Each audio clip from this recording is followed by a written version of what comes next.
أعوذ بالله من الشيطان الرجيم بسم الله الرحمن الرحيم إذا لأذقناك ضعف الحياة وضعف الممات ثم لا تجد لك علينا نصيرا।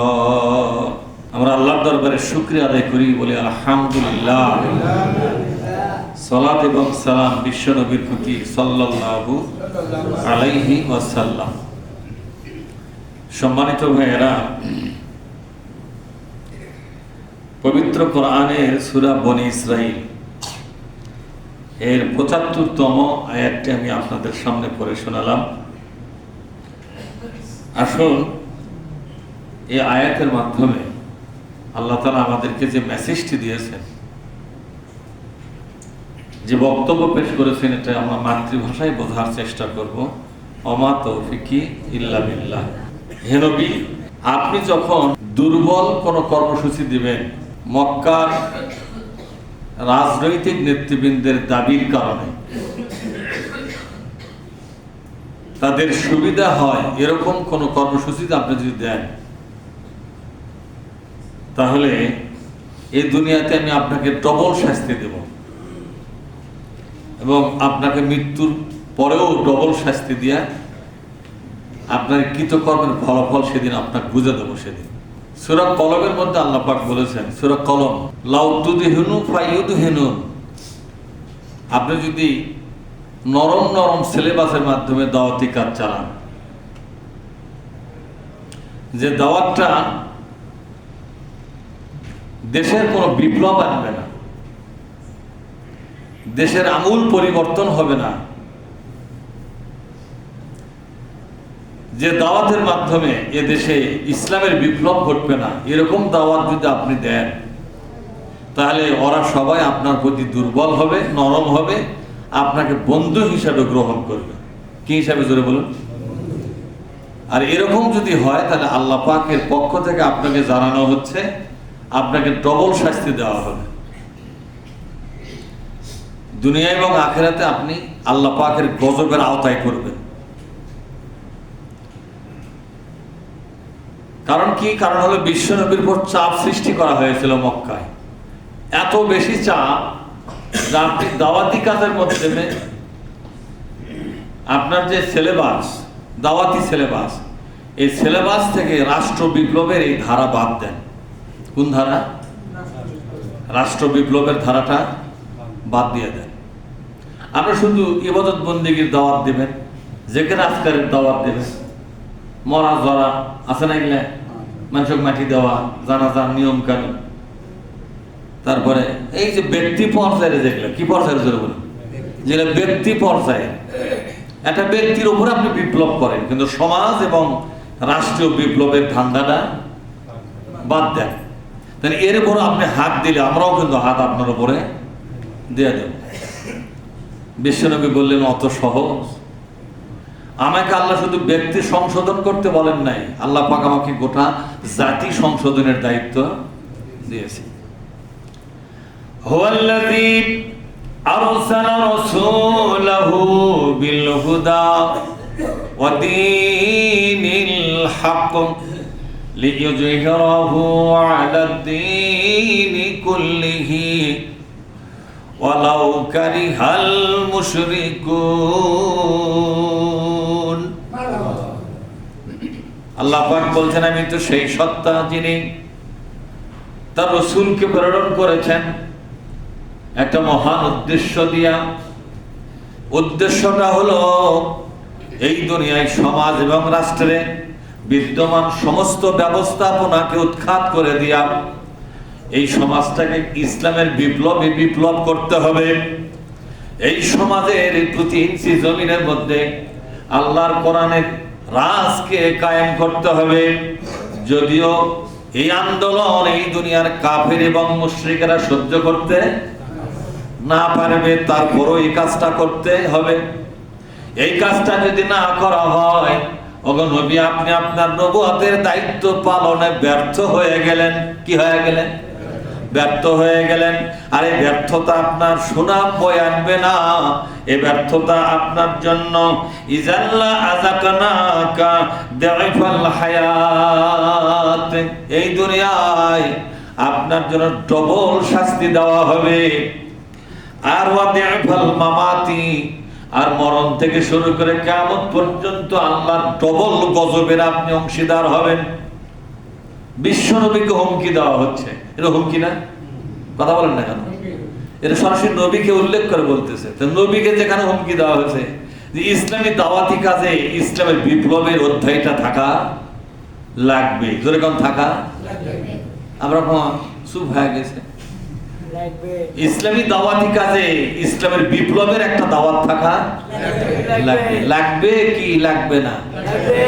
যদি না থাকে তাহলে এটা ইসলামের দাওয়াত হলো না, এটা আপোষ মার্কা দাওয়াত। কি মার্কা করে বলুন? এটা হলো রাজনীতিবিদদের সাথে আপোষ মার্কা দাওয়াত। এই দুনিয়ার ক্ষমতাসীনদের ভালোবাসা পাওয়ার দাওয়াত এটা। এরকম আপোষ মার্কা দাওয়াত দিলে তার মহব্বতের কোনো কমতি নাই। জীবনে জেল খাটা লাগবে না, ফাঁসির মঞ্চে যাওয়া লাগবে না, গুলি খাওয়া লাগবে না, ঠিক না? ঠিক ধরে কোনদিন তার বিরুদ্ধে একটা শত্রুতাও হবে না। রাস্তার গরু পর্যন্ত তার নামে দোয়া করবে যে লোকটা খুব ভালো। কথা বল না? যে যার পার্টি করুক, কিন্তু এই হুজুরকে খুব পছন্দ করবে সবাই। এই হুজুর বাঁচিয়া থাক, এই হুজুর এই কিয়ামত পর্যন্ত শগুনের হায়াত পায়, এই দোয়া সবাই করবে। ভাইরা আমার, তাই আল্লাহ পাক বলছেন এই আয়াতের মাধ্যমে আমি আমার নবীকে যে কথা বলেছি, আজকে নবী শূন্য দুনিয়া, তাহলে এই কথাটা এখন কার জন্য? আগে নবী বাঁচা ছিল, নবী এই কথা শুনছে, সতর্ক, হ্যাঁ আল্লাহর দেওয়া দায়িত্ব অক্ষরে অক্ষরে। এখন নবী নাই, এই আয়াতটা কি বাতিল? কথা কয় না বল। তাহলে আয়াতটা কার জন্য? তাহলে আবার নবীর কবর থেকে তুলে নিয়ে এসে আয়াত শুনবে? তাহলে আয়াতটা এখন কার জন্য? এই আমরা যারা কোরআনের প্রতি ঈমান এনেছি, আমরা যারা কোরআনের দাওয়াত দেওয়া পছন্দ করি, ইসলামের দাওয়াতি কাজ তাবলীগটাকে যারা পছন্দ করে, যারা ইসলামের কথা অন্যকে বলতে পছন্দ করে, তাদের উপরে দায়িত্ব হলো দাওয়াত দেওয়া তো খুব ভালো জিনিস, তবে দাওয়াতের মধ্যে 4টা দফা থাকা লাগবে। কয়টা দফা? তুমি 1, 2, 3 পর্যন্ত দফা নিবা। আর 4 নম্বর দফা হলো রাষ্ট্র বিপ্লব। কি বিপ্লব জোরে বলো? রাষ্ট্র বিপ্লব। অর্থাৎ এ রাষ্ট্র চলবে কোরআন দিয়া, সংসদ চলবে কোরআন দিয়া, শিক্ষা ভবন চলবে কোরআন দিয়া, বিচারালয় চলবে কোরআন দিয়া, ঠিক না? ঠিক। অর্থাৎ এই দেশের সবগুলো ব্যবস্থাপনা চলবে কোরআন হাদিস দিয়া। এই কর্মসূচি যদি তোমার দাওয়াতের মধ্যে না থাকে, ফাইল্লাম তাফআল ফামা বাল্লাগতা রিসালাতাহু, ওগো নবী এভাবে যদি দাওয়াত আপনি না দেন, তাহলে আপনার দাওয়াত কিন্তু বাতিল হয়ে গেল। কি হয়ে গেল? বাতিল হয়ে গেল। দাওয়াত দেন। বিপ্লবের এই ধারা কিন্তু দাওয়াতের মধ্যে থাকাই লাগবে। কি লাগবে না? থাকাই লাগবে।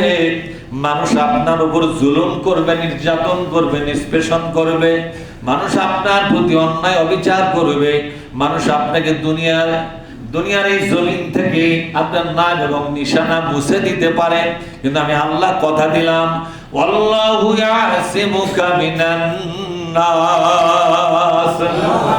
আল্লাহ পাক এই দুনিয়ার সকল শয়তান মার্কা লোকের অন্যায় অবিচার থেকে আমি আল্লাহ আমার নিজের হাতে আপনাকে হেফাজত করব। কেউ আপনার নাম মুছে দিতে পারবে না। এই দুনিয়ায় কিয়ামত পর্যন্ত একটি নামই থাকবে, মুহাম্মাদুর রাসূলুল্লাহ। এই নাম কেউ মুছে দিতে পারবে না। বলুন সাল্লাল্লাহু আলাইহি ওয়াসাল্লাম। আল্লাহ পাক বলছেন, যদি আপনি ওদের সাথে আপোষ করে 4 নম্বর দফার কাজটা বাদ দেন। কয় নম্বর দফা? 4 নম্বর দফা কোনটা? রাষ্ট্রীয় বিপ্লব। জোরে বলুন। 4 নম্বর দফা কি? আল্লাহ পাক বিশ্ব নবীকে 4 নম্বর একটা দফা, দাওয়াতের ভিতরে একটা দফা দিয়ে দিলেন, যে দাওয়াতের মধ্যে যেন ওই কথাটা, ওই সিলেবাস বা এজেন্ডা যেন থাকে। সেটা হলো রাষ্ট্র বিপ্লব করতে হবে। কি করতে হবে? জোরে কোন? ইসলামকে রাষ্ট্রীয়ভাবে বিজয় করতে হবে, এ কোরআনকে রাষ্ট্রীয়ভাবে বিজয় করতে হবে। কোরআনের আয়াত লিইউযহিরাহু, বলেন লিইউযহিরাহু আলাদ্দীনি কুল্লিহি, সমস্ত জীবন ব্যবস্থাকে বিদায় করে দিয়া তার উপরে বিজয়ী করতে হবে আল্লাহর নাজিল করা এই শাসন ব্যবস্থা। এটা যদি তোমার দাওয়াতি সিলেবাসের মধ্যে না থাকে, কোন সিলেবাসের মধ্যে? ইসলামের বক্তৃতা দাও, বিবৃতি দাও, এর মধ্যে যদি এই দফাটা না থাকে, তোমার এই ইসলামের দাওয়াত আল্লাহর কাছে বাতিল হয়ে যাবে। কি হয়ে যাবে? কথা বল না কেন? যদি 500 বছর এই দাওয়াত দাও তাও বাতিল, 1000 বছর দিলেও তাও বাতিল। আর সঠিক পন্থায় দাওয়াত দিলে একদিনের দাওয়াত তো আল্লাহর দরবারে কবুল হয়ে যাবে। ভুল অঙ্ক যদি 17 পাতা হয়, কয় নাম্বার পাবেন? কথা হয় না? ভুল অঙ্ক করতে করতে 17 পাতা লাগছে, কয় পাতা? ফলাফল কি হবে শেষে? সবগুলো পাতা কয় নাম্বার করে দিয়ে থুবে? এক্স, ইংরেজি এক্স লিখবে না মাস্টার? এক্স। আর একটা ছেলে 1 পৃষ্ঠা লিখেছে কিন্তু সঠিক লিখেছে। কি লিখেছে? সঠিক লিখেছে, কয় নাম্বার পাবে? এক অঙ্কে 10 নাম্বার। এবার পাবে কত? 10-এর মধ্যে কত পাইল? আর এই এক অঙ্ক করতে যায় কাটতে কাটতে ফাটতে ফাটতে এই কাম ও কাম করে 17 পাতা শেষ, 34 পৃষ্ঠা। এবার কত পাবে? আর 3 ঘন্টায় গেছে এক অঙ্কের পিছনে, কত পাবে? তাহলে এতগুলা খাটনি করার লাভটা হলো কি? ভুল পথে 1000 বছর ইবাদত আল্লাহর দরবারে বাতিল হয়ে যাবে, সঠিক পথে 1 ঘন্টার ইবাদত আল্লাহর দরবারে কবুল হবে। সুতরাং আপনি দাওয়াতি কাজ করেন, খুব ভালো কথা। 4 নম্বর দফা, আপনি কি পরকালে যা কার্যকর করবেন নাকি? যে পরকালে কোনো কাম না, আজকে ইসলামের বিপ্লব করিয়া দাও, তো ওটি ইসলামের বিপ্লব কে দিবে? ওটি যেটা এখন দরকার সেটা তখন করে কোনো সময়ের 1 ফোর আর অসময়ে, আমাদের সমাজে একটা কথা আছে না, সময়ে 1 ফোর আর অসময়ে 10 ফোর। ওয়াইন কাদু লা ইয়াস্তাফিজুনাকা মিনাল আরদি লিইখরিজুকা মিনহা ওয়া ইযান লা ইয়ালবাসুনা খিলাফাকা ইল্লা কলিলা। আল্লাহ পাক বলছেন, নবীজি, ওরা যদি চরম চেষ্টা করে তোমার দুর্বলতার সুযোগ নিয়ে। দুর্বলতা কি? দুর্বলতা হলো বিশ্বনবী 13 বছর পর্যন্ত মক্কায় দাওয়াত দিয়েছিলেন। প্রতিদিন 3, 4, 5টা করে মিটিং। প্রতিদিন কটা করে মিটিং? 3টা, 4টা, 5টা করে মিটিং বিশ্বনবী করেছেন। বৈঠক পর্যন্ত নাকি? আল্লাহ নবী তো মাইক দিয়ে তাফসীর মাহফিল করেনি, বুঝলেন? নেই মাইক দিয়ে তাফসীর মাহফিল করার পরিবেশ ছিল তখন। এমনি গোপনে মিটিং, সেটাই দাওয়াত। তো কি করবে বিশ্বনবী? বিশ্বনবী গোপনে গোপনে প্রতিদিন 3, 4, 5টা করে বৈঠক করতেন। প্রতিটা বৈঠকে 10, 20 জন, 30 জন, 4 জন, 5 জন এরকম করে লোক আসতো। নবী তাদেরকে কোরআন শোনাতেন, বুঝাতেন, বুঝায়া তাদেরকে দাওয়াত দিতেন, ও বন্ধু আসো আসো, আল্লাহর কোরআনের দায়িত্ব নাও, ঈমান আনো, আমাকে নবী এবং নেতা বলে স্বীকার করো, এসব আমরা সবাই মিলে কোরআনের বিপ্লব করি। এই দাওয়াত যারা কবুল করেছে তাদেরকে বিশ্বনবী তার দলীয় কর্মী বানায় নিয়েছেন। সাহাবী, এটা আরবি শব্দ, বাংলা হলো দলীয় কর্মী। সাহাবীর বাংলা কি? দলীয় কর্মী। নবী যে দল গঠন করেছিলেন একটা ইসলামের বিপ্লবের জন্য, এই দলীয় কর্মী যারা হলো তাদেরকে আরবিতে কি বলা হয়? সাহাবী। আর যারা আসলো না তারা তো চলে গেল, শুনলো বুঝলো স্বীকার করে চলে গেল। যারা আসলো না তারা তো বিদায় হয়ে গেল। কিন্তু যারা আসলো এদের সংখ্যা কত হলো? 13 বছর পর্যন্ত। এতগুলো বৈঠক কত হবে? দিনে যদি 4টে করে বৈঠক হয়, 1 সপ্তাহে কত? 1 বছরে কত? জানেন? 52 সপ্তাহে কত হয়? 13 বছরে কতগুলো বৈঠক হবে বলেন তো? এখন হিসাব করা কঠিন না? প্রত্যেকটা বৈঠকে যদি 1টা করে লোক নবীর সাহাবী হতো, তাহলে কত হাজার লোক হতো বলেন? প্রত্যেকটা বৈঠকে 1টা করে লোক যদি নবীর সাহাবা হতো, এত বেশি নবীর দলের লোক হতো। আবু জেহেলের কামবাজিনী নবীকেও হুমকি দেওয়া, এ সাহস আবু জেহেল করতো না। সৌদি আরবের ভিতরে বিশ্বনবীর দল হতো সবার চাইতে বড় দল, ঠিক না বেঠিক? কিন্তু লোকের অভাবে সৌদি আরবের শতকরা প্রায় 90-95টা লোক চলে গেল নারী পুরুষ আবু জেহেলের দলে। আবু জেহেল পুরুষের মধ্যে রাজনীতির ষড়যন্ত্র শুরু করলো, লক্ষ লক্ষ মানুষকে আবু জেহেল তার দলের সমর্থক বানায় ফেললো। আর একটা মহিলা নেত্রী ছিল উম্মে জামিল, নাম কি জোরে কর, আরো জোরে। এই উম্মে জামিলটা কে তা জানে? নবীর আপন চাচি। নিজের বংশের মানুষগুলো যেরকম বেঈমান হয়, বিশ্ব নবীর দিকে তাকালি বোঝা যায়, ঠিক না? আপনি মনে করছেন কোরআনের পক্ষে কাজ করবেন, আপনার বংশ লোক আপনাকে সমর্থন দেবে, একবার লাগিয়ে দেখেন প্রথম কোপানটা আপনার বংশ থেকে শুরু হবে, কথা ঠিক না? প্রথম থাপ্পড়টা আপনার বংশের লোকেরাই মারবে। হুজুর আপনার, হ্যাঁ আমারও হয়েছে তাই, আমি বাদ যাইনি, আমার কথা বোঝেননি? বংশ থেকে প্রথম আগে আমার উপরে সেই পিকআপ, হায় মনে হচ্ছে আমি ডাকাতি করে গেছি, সেই কথা বুঝলেন না? মানে মদার কত মানে অত্যাচার করে না, যা এই কাজে করে। আল্লাহ নবীর নিজের আপন চাচি লেগে গেল মহিলাদের অঙ্গনে, মহিলাদেরকে বুঝায়, আবু জেহেল পুরুষকে বুঝায়, আবু লাহাব পুরুষদেরকে বুঝায়, বুঝায়া বুঝায়া সৌদি আরবের বেশিরভাগ জনগণ তাদের পক্ষে গেল, আর বিশ্বনবীকে হত্যাযোগ্য বানায় ফেললো তারা। অল্প সংখ্যক মানুষ নিয়ে আর ইসলামের বিপ্লব তো হলোই না, থাকাই বরং গেল না, ঠিক না ঠিক? থাকাটাই তো গেল না। বিশ্বনবীকে আল্লাহ পাক নির্দেশ দিলেন, নবী আপনি মদিনায় চলে যান, ইয়াসরিব, ওর নাম কি ছিল? ইয়াসরিব, আপনি ইয়াসরিবে চলে যান। নবী আমার ইয়াসরিবে গেলেন, সেখানে আল্লাহ পাক তার হাতে একটা ইসলামের বিপ্লব দান করলেন, যেরকম সুবহানাল্লাহ। ইসলামের বিপ্লব যখন হয়ে গেল, মক্কায় হলো না কেন? লোকের অভাব, লোক সমর্থন করে না। একটা নিজেদের কর্মীর অভাব, আর একটা জনগণ কি করে না, জনসমর্থনের দরকার, দরকার কিনা জোরে। কিন্তু মক্কায় তো কর্মী কিছু ছিল, বিপ্লব হলো না কেন? মক্কার জনগণ কিন্তু বিপ্লবের সমর্থন।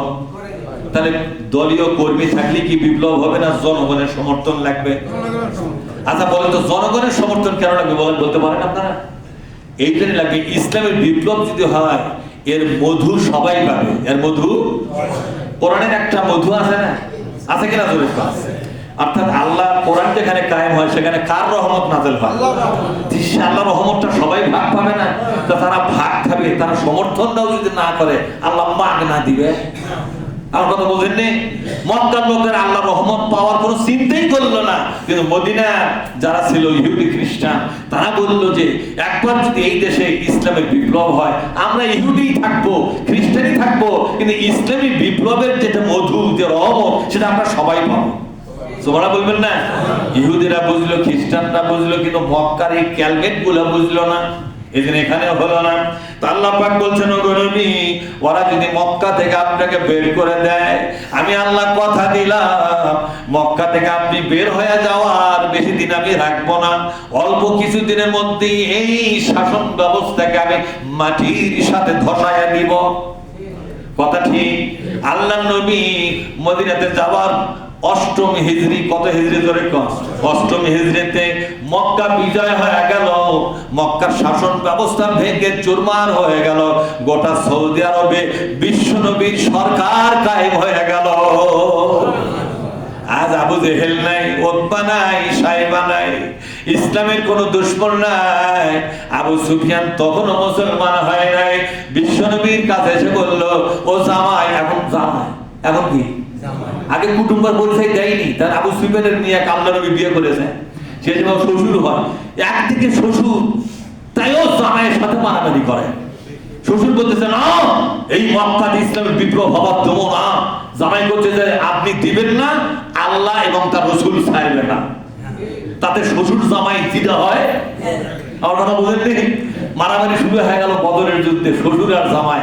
একদিকে শ্বশুর আবু সুফিয়ানের নেতৃত্বে, আবু জেহেল, সবাই মিলে 1000 শ্বশুরের বাহিনী, কত বাহিনী?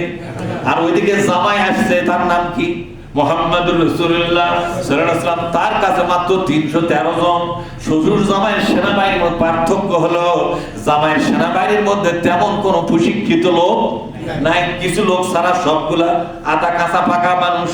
আর শ্বশুরের পক্ষে যারা আছে তারা সৌদি আরবের বাছাই করা বীর বাহাদুর শক্তির সামঞ্জস্য নাই। কিন্তু আল্লাহ নবী জামাই আর কুল কিনারা না পেয়ে মহাবিশ্বের মালিকের কাছে হাত তুলে বলে, আল্লাহ ওই দিকে আমার শ্বশুর দাঁড়িয়ে পড়েছে আমাকে হত্যা করার জন্য।